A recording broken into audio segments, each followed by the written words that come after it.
మీరు పడతారు అనవసరండి చూసుకోండి లాస్ట్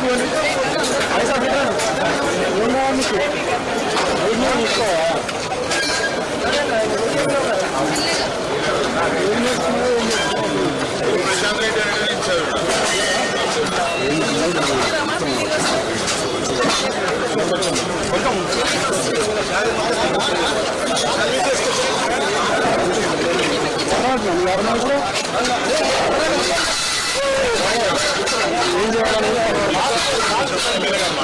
మీరు లాస్ట్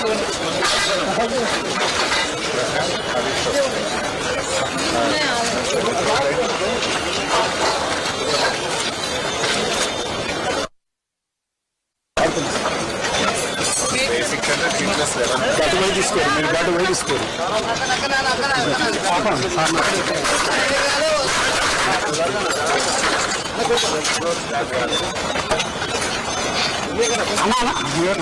ఎవరు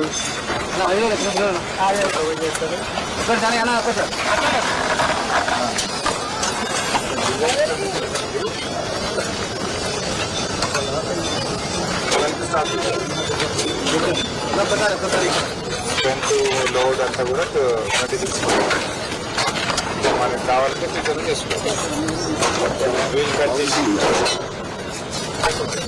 అంటే అప్పటికే మీరు ఎన్ని స్లాబ్స్ చేసినారు పాత దానికి 6 స్లాబ్స్ మనకు అప్పుడు పాత బీఆర్ ఈ గవర్నమెంట్ వచ్చినాక అంతా ఒక 5 స్లాబ్స్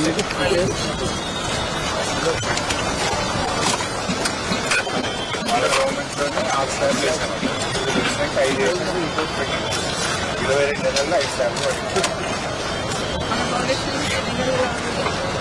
మన ఫౌండేషన్ ముందు పోకండి కదా అందరికీ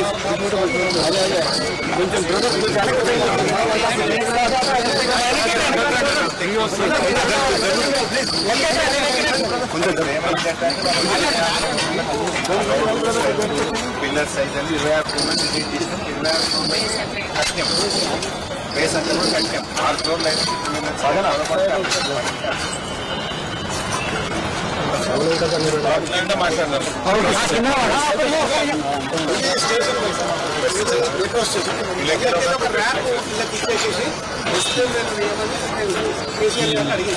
అంటే ఎంబడే ప్రశాంత్ రెడ్డి చెప్పినాం. ప్రశాంత్ రెడ్డి కూడా ఓకేనండి. అది మళ్ళా ఒక ఎస్కలేటర్ ఇచ్చేస్తే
అన్న నువ్వు వచ్చి ఎక్కడ ఒక నిమిషం మాట్లాడు బాబు. పిల్లలు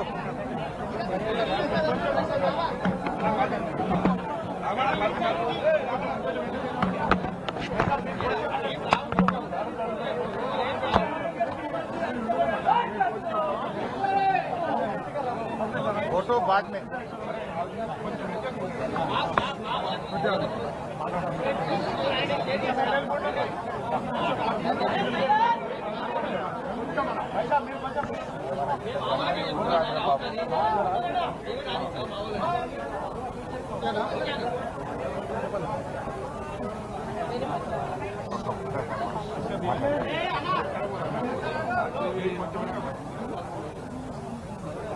గౌరవ మాజీ ముఖ్యమంత్రి వర్యులు కేసీఆర్ గారి ఆధ్వర్యంలో ఈ ఎల్బీ నగర్లో ఉన్న ఫ్రూట్ మార్కెట్ని ఖాళీ చేయించి ప్రజల ఆరోగ్యం కోసం హెల్త్ కేర్ని పటిష్టం చేయాలన్న ఉద్దేశంతో ఆ రోజు ఇది 1000 పడకల సూపర్ స్పెషాలిటీ హాస్పిటల్గా దీన్ని తీర్చిదిద్దాలన్న ఉద్దేశంతో ముఖ్యమంత్రి గారు మాజీ ముఖ్యమంత్రి గారు 1200 కోట్ల రూపాయలు కేటాయించి 26 అంతస్తుల హాస్పిటల్ భవనాన్ని నిర్మిద్దామని చెప్పేసి ప్రణాళిక చేసి ఆ రోజు శంకుస్థాపన చేయడం జరిగింది.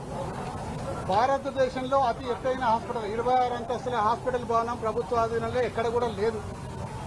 అందులో సూపర్ స్పెషాలిటీ విభాగాలంటే heart transplantation, lung transplantation, kidney transplantation, liver transplantation, ఇంకా ఇతరత్ర సూపర్ స్పెషాలిటీ సేవలన్నీ కూడా అందుబాటులో తీసుకొచ్చేసి ఈ హాస్పిటల్ నిర్మాణం చేస్తే కేవలం ఎల్బీ నగర్ నియోజకవర్గానికి కాకుండా పక్కనున్న మహేశ్వరం నియోజకవర్గం, ఇటు పక్కనున్న ఉప్పల్ నియోజకవర్గం, ఇటు వెనుక ఉన్న అంబర్పేట, మరి కల్వకుర్తి నియోజకవర్గం, మునుగోడు నియోజకవర్గం, భువనగిరి నియోజకవర్గం, ఈ నియోజకవర్గ ప్రజలకందరికీ కూడా ఇది అందుబాటులో ఉండి సేవలు అందిస్తున్న ఒక మంచి ఉద్దేశంతో ఆ రోజు 1200 కోట్ల దాంతో నిర్మించింది. ఈ నిర్మించే ప్రక్రియలో భాగంగా ఇక్కడ ఉన్న 22 ఎకరాల మార్కెట్ ని దాదాపు కోయడాకు తరలించడం జరిగింది. అప్పుడు మేము రిక్వెస్ట్ చేసినాం స్థానికంగా, సార్ మాకు స్థలాలు దొరికాయి, భవిష్యత్తులో మాకు పోలీస్ స్టేషన్ కోసం ఒక 3000 గదాల స్థలము, అలాగే సబ్ స్టేషన్ కోసం ఒక 2000 గదాల స్థలము, అలాగే వాటర్ రిజర్వాయర్ కోసం ఒక 2000 గదాల స్థలము, ఒక పార్కు కేటాయించమంటే 2 ఎకరాలు ప్రజల అవసరాల కోసం పోలీస్ స్టేషన్ కు, పార్కుకు, సబ్ స్టేషన్ కు, మరి వాటర్ రిజర్వాయర్ కోసం కేటాయించడం జరిగిందే. ఆ ముందర ఉన్న లెఫ్ట్ సైడ్ పోలీస్ స్టేషన్, దాని బ్యాక్ సైడ్ సబ్ స్టేషన్, దాని బ్యాక్ సైడ్ మరి వాటర్ రిజర్వాయర్ కోసం అక్కడ ఒక పార్క్ కూడా దాన్ని కూడా కేటాయించడం జరిగింది. మేమున్నప్పుడే మా ప్రభుత్వం హయాంలో ముఖ్యమంత్రి గారు వచ్చి శంకుస్థాపన, మరి ఆ రోజు హెల్త్ మినిస్టర్ గా హరీష్ రావు గారు ఉండే, వారి ఆధ్వర్యంలో శంకుస్థాపన అయినాక మేము మా ప్రభుత్వ హయాంలో 6 అంతస్తులు ఆ రోజు నిర్మాణం చేపట్టించింది. కానీ 20 నెలల కాలంలో, 22 నెలల కాలంలో ఇప్పటి వరకు కేవలం ఇంకా 4 అంతస్తులు వేసిండ్రు, ఇంకొక అంతస్తు వేయాలి. ఇప్పుడు క్యాన్సిల్ చేసి ఈ 26 అంతస్తుల భవనాన్ని కేవలం 11 అంతస్తులకే పరిమితం చేసిండ్రు. 1000 పడకల ఆసుపత్రిని 500 పడకల ఆసుపత్రి చేస్తుంది. కాబట్టి ఈ ప్రాంత ప్రజలకు తీవ్ర అన్యాయం జరుగుతుంది. మరి అలాగే చుట్టుపక్కల ఉన్న నియోజకవర్గాలకు కూడా ఇబ్బంది జరుగుతుంది. కాబట్టి దీన్ని వెంటనే 1000 పడకల ఆసుపత్రిగా యథాస్థితిగా కొనసాగించాలని చెప్పేసి ప్రభుత్వాన్ని డిమాండ్ చేస్తూ, మీరు ఒకవేళ 1000 పడకల ఆసుపత్రిని కొనసాగించకుండా మేము తీవ్రమైన ఆందోళన మా పార్టీ తరఫుకెళ్ళి చేస్తామని కూడా ఈ సందర్భంగా హెచ్చరించుకుంటూ ప్రభుత్వానికి విజ్ఞప్తి చేస్తా ఉన్నాం. ధన్యవాదాలు. అందరికీ నమస్కారం. తెలంగాణ తొలి ముఖ్యమంత్రి కేసీఆర్ గారి నాయకత్వంలో కరోనా తర్వాత 100 ఏళ్ల ముందు చూపుతో హైదరాబాద్ నలుదిక్కుల 4 సూపర్ స్పెషాలిటీ ఆసుపత్రులు నిర్మించాలని ఆనాడు కేసీఆర్ గారి ప్రభుత్వం నిర్ణయించింది. దాంట్లో భాగంగా ఎల్బీ నగర్లో 1000 పడకల ఆసుపత్రి, మల్కాజ్గిరిలో 1000 పడకల ఆసుపత్రి, ఎర్రగడ్డలో 1000 పడకల ఆసుపత్రి, నిమ్స్ 2000 పడకల ఆసుపత్రి కొత్తగా నిర్మించాలని, తద్వారా హైదరాబాద్ నగరంలో 5000 పడకల సూపర్ స్పెషాలిటీ ఆసుపత్రులు నిర్మించాలని మరో 100 ఏళ్ల ముందు చూపుతో ఆనాడు కేసీఆర్ గారు నిర్ణయం తీసుకున్నారు. గతంలో అనేక రాష్ట్ర ప్రభుత్వాలు పనిచేసినప్పటికీ ఎప్పుడో నిజాం కాలంలో కట్టిన గదే ఉస్మానియా, గదే గాంధీ, గదే కింగ్ కోటి హాస్పిటల్, నీలోఫర్ హాస్పిటల్ తప్ప కొత్త ఆసుపత్రులు గత ప్రభుత్వాలు ఎవరు కూడా పెరుగుతున్న జనాభాకు తగ్గట్టుగా ఆసుపత్రుల నిర్మాణం జరగలేదు. కానీ కరోనా వచ్చిన తర్వాత కేసీఆర్ గారు రాష్ట్ర ప్రజల ఆరోగ్యం, పేదల ఆరోగ్యాన్ని దృష్టిలో పెట్టుకొని ఇలా పేదలు కార్పొరేట్ ప్రైవేట్ ఆసుపత్రులకు వెళ్లి అప్పుల పాలవుతున్నారు, వారికి సరియైన వైద్యం అందడం లేదని, ఈ కొత్తగా వస్తున్న రోగాలను పేదల ఆరోగ్యాన్ని దృష్టిలో పెట్టుకొని పేదలకు ప్రభుత్వ రంగంలో కార్పొరేట్ సేవలు అందించాలి, సూపర్ స్పెషాలిటీ వైద్య సేవలు అందించాలని ఈ 4 టిమ్స్ ఆసుపత్రిని, వరంగల్లో 2000 పడకల హెల్త్ సిటీని కేసీఆర్ గారు ప్రభుత్వం ప్రారంభించారు. దీనికి అవసరమైన అన్ని నిధులు కూడా కేటాయించారు. దానికి డబ్బులకు కూడా ఇబ్బంది లేకుండా నిధుల సమీకరణ కూడా కేసీఆర్ ప్రభుత్వమే చేసింది. ఆనాడు కేసీఆర్ ప్రభుత్వ హయాంలో పనులు ప్రారంభమైనాయి. ఇవాళ కాంగ్రెస్ గవర్నమెంట్ వచ్చి దాదాపు 2 సంవత్సరాలు పూర్తయితున్నా ఈ ఆసుపత్రులను పట్టించుకోవడం లేదు. ఇప్పుడు మనం ఎల్బీ నగర్ టిమ్స్ ఆసుపత్రి దగ్గర ఉన్నాం. ఇవాళ గౌరవనీయులు సుధీర్ రెడ్డి ఎమ్మెల్యే గారి నాయకత్వంలో వారి నియోజకవర్గంలో ఉన్న టిమ్స్ ఆసుపత్రిని విజిట్ చేయడానికి వచ్చాం. ఇక్కడ ఏమైంది? ఆనాడు భూసేకరణ చేసింది కేసీఆర్ ప్రభుత్వం, టెండర్లు పిలిచింది కేసీఆర్ ప్రభుత్వం, డిజైన్లు పూర్తి చేసింది కేసీఆర్ ప్రభుత్వం, నిధులు సమీకరించింది కేసీఆర్ ప్రభుత్వం. ఆ రోజు సెల్లార్తోని మొదలుకొని 6 అంతస్తుల వరకు భవన నిర్మాణాన్ని పూర్తి చేసింది కేసీఆర్ ప్రభుత్వం. మరి 2 ఏళ్లలో కాంగ్రెస్ ప్రభుత్వం ఏం చేసిందయ్యా అంటే ఒక 5 ఫ్లోర్లు మాత్రమే వేశారు. ఇంకా పూర్తే కాలే. ఫ్లోర్లు వేయడం, స్లాబులు వేయడం కూడా పూర్తి కాలేదు. నిజంగా బీఆర్ఎస్ ప్రభుత్వమే ఉండుంటే ఇప్పటికే ఏడాది కిందనే ఈ ఆసుపత్రి ప్రారంభమై ప్రజలకు సేవలు అందించేది. అంటే రేవంత్ రెడ్డికి ఎక్కడ కేసీఆర్ కు పేరు వస్తుందో, ఎక్కడ బీఆర్ఎస్ ప్రభుత్వాన్ని ప్రజలు గుర్తు చేసుకుంటారో అని కావాలనే ఈ ఆసుపత్రి యొక్క నిర్మాణాన్ని స్లో చేస్తా ఉన్నారు. అంటే ముందు చూపు లేని మందబుద్ధి కలిగిన నాయకులు వీళ్ళకి ఎంతసేపు రాజకీయమే తప్ప ప్రజలంటే పట్టదు, పేద ప్రజల వైద్యం పట్టదు. ఎందుకు 2 సంవత్సరాల నుంచి టిమ్స్ ఆసుపత్రి పూర్తి కాలేదు, ఎందుకు పనులు ఆలస్యం అవుతున్నాయని నేను ప్రభుత్వాన్ని అడుగుతా ఉన్నా. ఇలా ఏం కారణం చేత ఆగినాయి? మీకు డబ్బులకు ఇబ్బంది లేదు, ఏజెన్సీ ఫైన్లు అయిపోయింది, అన్ని రకాలుగా డిజైన్స్ తో సహా రెడీ చేస్తే ఎందుకు కావాలని పనులు ఆలస్యం చేస్తున్నారు? 2 ఏళ్లైంది మీ గవర్నమెంట్ వచ్చి, కొత్తది మీరు చేసిందేమి లేదు. ఉన్న పనులు ఎందుకు ఆపుతా ఉన్నారు? ఇలా వైద్యం మొత్తం కూడా పేదలకు అందరి పరిస్థితి ఏర్పడ్డది. ఇలా ఈ టిమ్స్ ఆసుపత్రులను ఆనాడు అసెంబ్లీలో ప్రత్యేకంగా ఒక చట్టాన్ని కూడా తెచ్చాం. మా ఉద్దేశం ఏంటంటే ఇవాళ ఇక్కడ సూపర్ స్పెషాలిటీ వైద్య సేవలు అందాలి అన్నది కేసీఆర్ గారి లక్ష్యం. కరోనా కాదు, కరోనా తాత లాంటి కరోనాలు వచ్చినా, ఎలాంటి రోగాలు వచ్చినా, ఎలాంటి విపత్తులు వచ్చినా తట్టుకునే శక్తి తెలంగాణ రాష్ట్రానికి ఉండాలి. నా ప్రజలకు మంచి వైద్యం అందాలి అన్నది కేసీఆర్ గారి లక్ష్యం. ఈ రాష్ట్రంలో 10,000 పడకల సూపర్ స్పెషాలిటీ బెడ్స్ ఉండాలని ఒక దూరదృష్టితో 100 ఏళ్ల ముందు చూపుతో కేసీఆర్ గారు ప్రణాళికలు రచించారు, ఆచరణ ప్రారంభించారు. కానీ నేటి కాంగ్రెస్ ప్రభుత్వం కొత్తగా చేసిందేమి లేదు, ఉన్న పనులను కూడా ఈరోజు ఆపే ప్రయత్నం చేస్తా ఉన్నారు. ఆనాడు కేసీఆర్ గారు 33 జిల్లాలకు 33 ప్రభుత్వ మెడికల్ కాలేజీలు పెట్టారు. 33 ప్రభుత్వ మెడికల్ కాలేజీలు పెట్టి ప్రజలకు ఆ జిల్లాలోనే వైద్యం అందాలి, విద్య రావాలి, డాక్టర్ల సంఖ్య పెరగాలి, పేదలకు వైద్యం అందుబాటులోకి రావాలన్నది కేసీఆర్ గారి కల. ఆనాడు గత ప్రభుత్వాలు మొత్తం కలిపి తెలంగాణలో 2,850 మెడికల్ సీట్లుంటే 10 ఏళ్ల కేసీఆర్ గారి హయాంలో 10,000 ఎంబీబీఎస్ సీట్లను పెంచడం జరిగింది. ఆ రకంగా చేశాం.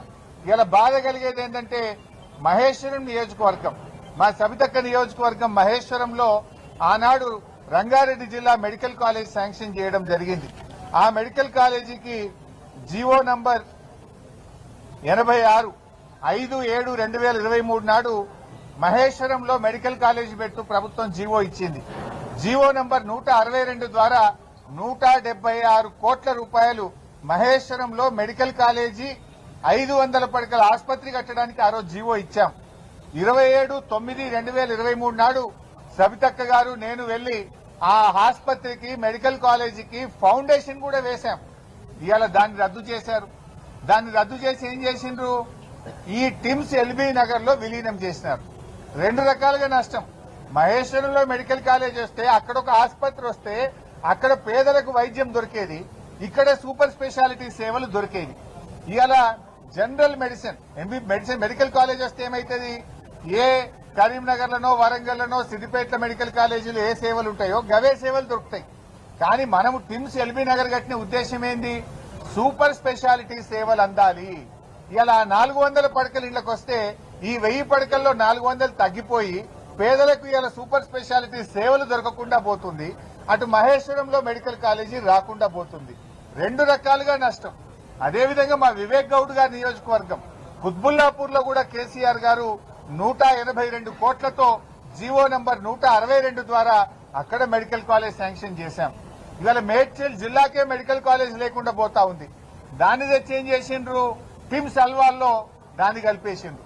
అంటే ఇవాళ కుత్బుల్లాపూర్ కాన్స్టిట్యున్సీలో పేదలకు వైద్యం అందుబాటులో లేకుండా దాన్ని తీసుకుపోయి అల్వాల్లో కలిపేసిండ్రు. కేసీఆర్ గారి ఆలోచన ఏంది? అల్వాల్లో 1000 పడకల టిమ్స్ రావాలి, కుత్బుల్లాపూర్ లో మెడికల్ కాలేజ్ తో పాటు 500 పడకల ఆసుపత్రి రావాలి. కేసీఆర్ గారి ఆలోచన ఏంది? ఎల్బీ నగర్ లో 1000 పడకల సూపర్ స్పెషాలిటీ ఆసుపత్రి రావాలి, మహేశ్వరంలో 500 పడకలతో మెడికల్ కాలేజీ రావాలి. అంటే ఇలా మహేశ్వరంలో మెడికల్ కాలేజ్ లేకుండా చేసిండు, కుత్బుల్లాపూర్ లో మెడికల్ కాలేజ్ లేకుండా చేసిండు. ఇవాళ అక్కడ పేదలకు ఆసుపత్రులు రాకుండా ఈ ప్రభుత్వం నిర్ణయం చేసింది. అంటే ప్రభుత్వం కోతలెట్ల పెట్టాలని ఆలోచిస్తున్నారు తప్ప పేదలకు సేవెట్ల చేయాలనే సోయి ఈ రేవంత్ రెడ్డి ప్రభుత్వానికి లేకుండా పోయింది. ఇవాళ మీ తప్పుడు చర్యల వల్ల మహేశ్వరం ప్రజలకు, కుత్బుల్లాపూర్ ప్రజలకు ఇవాళ తీవ్రమైన నష్టం జరుగుతా ఉంది. అంతేకాదు రాష్ట్ర ప్రజలకు అటు అల్వాల్లో ఇటు ఎల్బీ నగర్ టిమ్స్ లో కూడా 400-500 పడకలు తగ్గిపోయి సూపర్ స్పెషాలిటీ సేవలు ఇవాళ ప్రజలకు అందకుండా పోయే పరిస్థితి ఏర్పడ్డది. వీటి పనులను చేయరు. 2 ఏళ్లైనా ఈ ఆసుపత్రులు ఇంకా పేదలకు సేవలు అందించడం లేదు. ఎందుకు ఈ నిర్లక్ష్యం అని మేము అడుగుతా ఉన్నాం. ఎందుకు, ఏ కారణం చేత నిర్లక్ష్యం చేస్తా ఉన్నారు?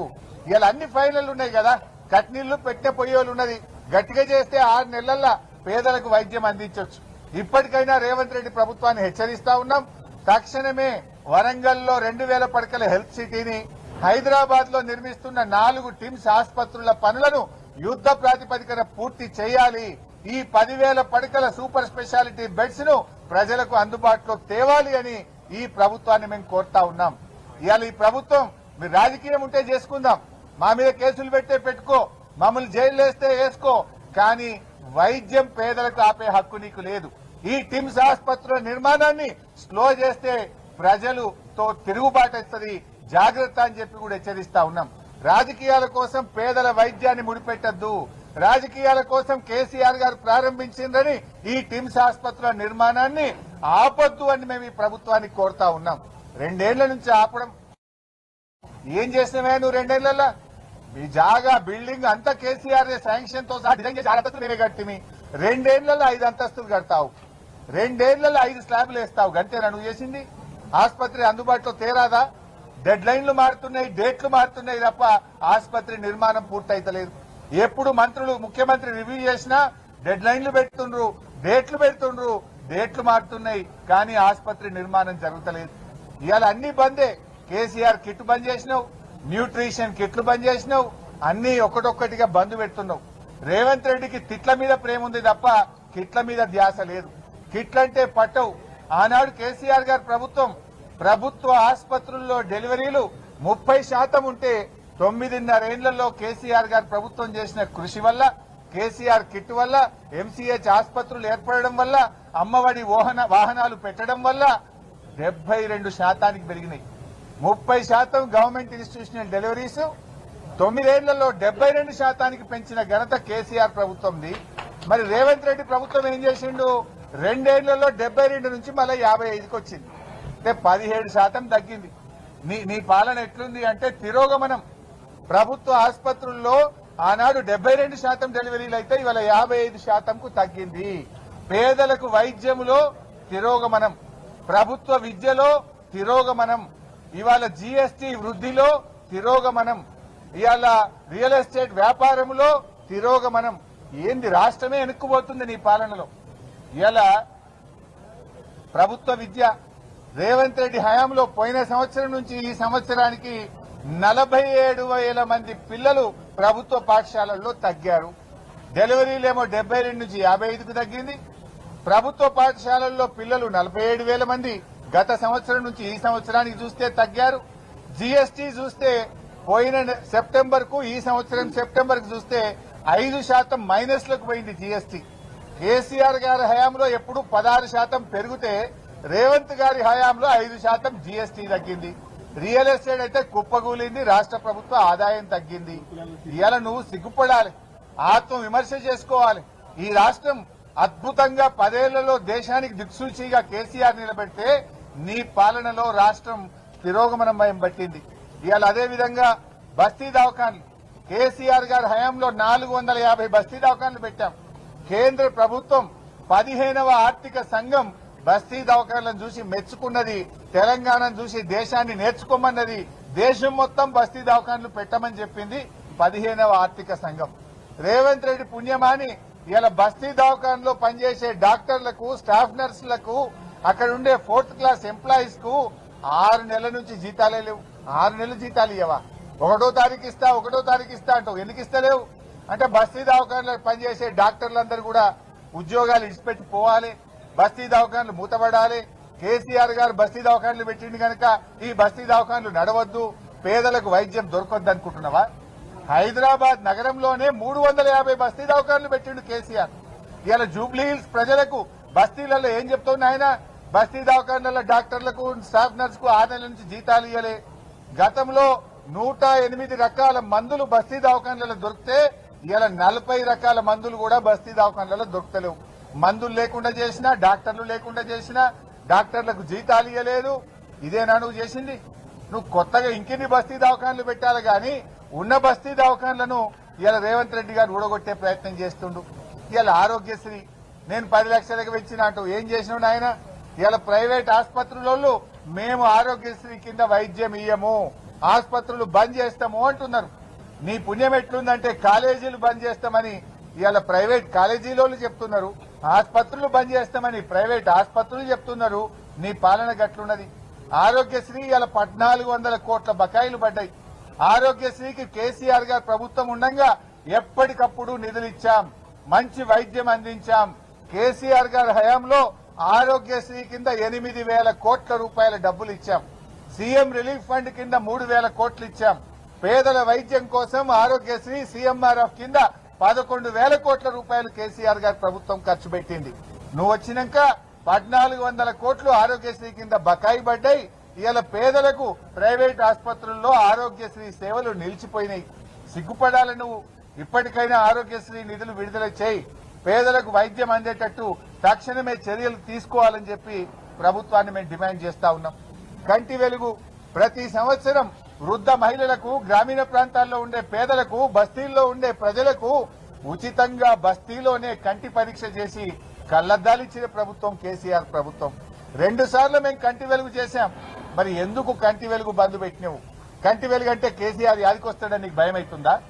కంటి వెలుగు అనగానే వృద్ధులకు కేసీఆర్ కళ్లల్లో కనబడతాడని నీకు భయం అవుతుందా? వెంటనే రాజకీయాలు పక్కన పెట్టు, కంటి వెలుగు కార్యక్రమాన్ని యథావిధిగా కొనసాగించాలని చెప్పి కూడా మేము ఈరోజు డిమాండ్ చేస్తా ఉన్నాం. అదేవిధంగా ఈ అల్వాల్ గాని, ఎల్బీ నగర్ ఆసుపత్రులను యథావిధిగా 1000 బెడెడ్ సూపర్ స్పెషాలిటీ ఆసుపత్రులు కట్టండి. మహేశ్వరంలో, కుత్బుల్లాపూర్ లో మెడికల్ కాలేజీని యథావిధిగా కొనసాగించి ఆ ప్రాంత ప్రజలకు వైద్య సేవలు, విద్య అందే విధంగా ప్రభుత్వం చర్యలు తీసుకోవాలని డిమాండ్ చేస్తున్నాం. అప్పుడు ఆ రోజు మేము ఆలోచించింది ఏంటంటే ఈ 4 సూపర్ స్పెషాలిటీ ఆసుపత్రుల్లో సూపర్ స్పెషాలిటీ పీజీ సీట్స్ ప్రారంభించాలనుకున్నాం. ఎల్బీ నగర్ లో 96 సీట్లు, అల్వాల్లో 96 పీజీ సూపర్ స్పెషాలిటీ సీట్లు, సనత్ నగర్ లో 96 సూపర్ స్పెషాలిటీ పీజీ సీట్లు, నిమ్స్ లో 200 పీజీ సూపర్ స్పెషాలిటీ సీట్లు పెట్టాలనుకున్నాం. ఇప్పుడు మెడికల్ కాలేజ్ దీంట్లో కలిపితే పీజీ సూపర్ స్పెషాలిటీ సీట్లు లేకుండా పోతాయి. ఇక్కడ ఎందుకంటే మనం ఎంబీబీఎస్ డాక్టర్లను తయారు చేయడం ముఖ్యం కాదు, వారితో పాటు పీజీ సూపర్ స్పెషాలిటీ డాక్టర్లను కూడా తయారు చేయాల్సిన అవసరం ఉంది. కేసీఆర్ గారు 100 ఏళ్ల ముందుకు ఆలోచించారు. ఇవాళ డాక్టర్ల ఉత్పత్తిలో తెలంగాణ నంబర్ 1 అయిందన్నా, ధాన్యం ఉత్పత్తిలో తెలంగాణ నంబర్ 1 అయిందన్నా కేసీఆర్ గారి ముందు చూపుతో సాధ్యమైంది. ఆయన ఎంతో దూరదృష్టితో పోరాడి తెచ్చిన తెలంగాణను దేశంలోనే ఇవాళ అగ్రగామిగా నిలిపినటువంటి ప్రభుత్వం కేసీఆర్ గారి ప్రభుత్వం. మీకేమో బుద్ధి మందగించింది, మీకు ఆలోచన లేదు. మీ ఆలోచన ఎంతసేపు కేసీఆర్ గారు స్టార్ట్ చేసిన పనులు ఆపాలి, దవాఖాన్లు ఆపాలి, కేసీఆర్ కిట్ ఆపాలి, న్యూట్రిషన్ కిట్ ఆపాలి, బతుకమ్మ చీరలు ఆపాలి, కంటి వెలుగు ఆపాలి. అన్ని మంచి పనులను ఆపడమే తప్ప ఒక్క కొత్త పని చేసింది లేదు, మంచిగా చేసిన ఆలోచన అంతకంటే లేదు. చివరగా ఇవాళ మా ఉద్దేశం ఈ ఆసుపత్రి